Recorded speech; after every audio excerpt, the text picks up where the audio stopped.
নমস্কার, আপনারা দেখছেন গ্রামীণ বাংলা নিউজ, সঙ্গে আমি রায়হান সাব্বির। বন্ধুরা, আপনাদের কাছে আমাদের একটি অনুরোধ, যদি আমাদের ভিডিওগুলি ভালো লাগে চ্যানেলটিকে সাবস্ক্রাইব করে আমাদের সাথে থাকুন।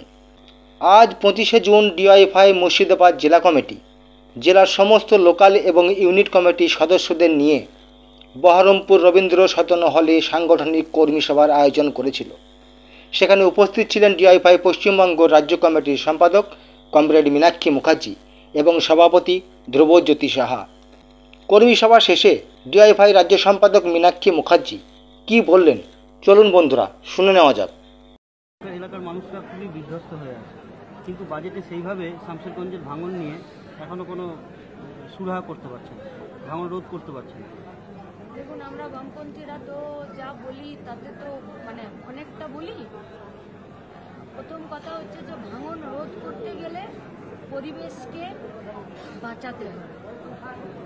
দেশে ওই হাসদেও অরণ্য থেকে শুরু করে আমাদের এখানকার লাটাগুড়ি, তিলাবনি আর এই মুর্শিদাবাদ বহরমপুর শহরে যেভাবে পুকুর বোঝানো থেকে শুরু করে গাছ কাটা, আর তাতে কেন্দ্রের সরকার এবং রাজ্যের সরকারের যা প্রশ্রয় এবং চোখ বন্ধ করে থাকা, তার ফলশ্রুতিতে আজকে নদী ভাঙন, পরিবেশ দূষণ হওয়া, গরম বাড়া, এইটাকে আটকাবেটা কে? আর দ্বিতীয় কথা হলো যে বন্যা নিয়ন্ত্রণের যা টাকা বরাদ্দ করেছে তা সাফিসিয়েন্ট নয়। শামশেরগঞ্জ, ধুলিয়ান এইসব জেলায় গোটা আমাদের মুর্শিদাবাদের মালদার নদী ভাঙনের জন্য কোনো পার্মানেন্ট সলিউশন না তো রাজ্য সরকারের কেন্দ্র সরকারের আছে। আমরা ইলেকশনের আগে, ইলেকশনের পরে এবং আজকেও সাধারণ মানুষকে, যুবদেরকে আমরা তাই আবেদনও করবো যে এর বিরুদ্ধে একটা বলিষ্ঠ আন্দোলন, বলিষ্ঠ লড়াই এবং মানুষের জনমতকে এক জায়গায় নিয়ে আসার কাজই আমরা করি।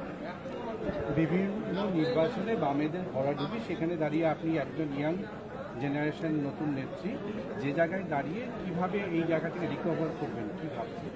দেখুন, বামেদের ভরাডুবি হলো তো বামেদের কিন্তু ক্ষতিটা একা হলো না। দেখুন, 7বারের জন্য নির্মলা সীতারামন এমন বাজেট পেশ করলো যে মানুষের ক্ষতিতে আবার ফাঁস পায়। বামেদের ভরাডুবিতে কেউ বিরোধী রাজনৈতিক দলরা উৎফুল্ল হতে পারে, সাধারণ মানুষের না বিশ্বাস হয়। লড়াই আমাদের একটা, রাস্তায় থাকা, মানুষকে সঙ্গে নেওয়া এবং ঐক্যবদ্ধ। মুখ্যমন্ত্রী 1 লাখে দুর্গাপুজোর অনুদানে 70 থেকে 15,000 বাড়িয়ে 85 করলেন, এই বিষয়ে আপনার কি? কটা চাকরি হবে, 6টা কর্মসংস্থান হবে। আমাদের শুধু একটাই কথা, যা করছেন করুন। আমরা কোনো মতেই লড়াইয়ের ময়দান থেকে সরছি না। এই সবের হিসাব রেডি রাখি।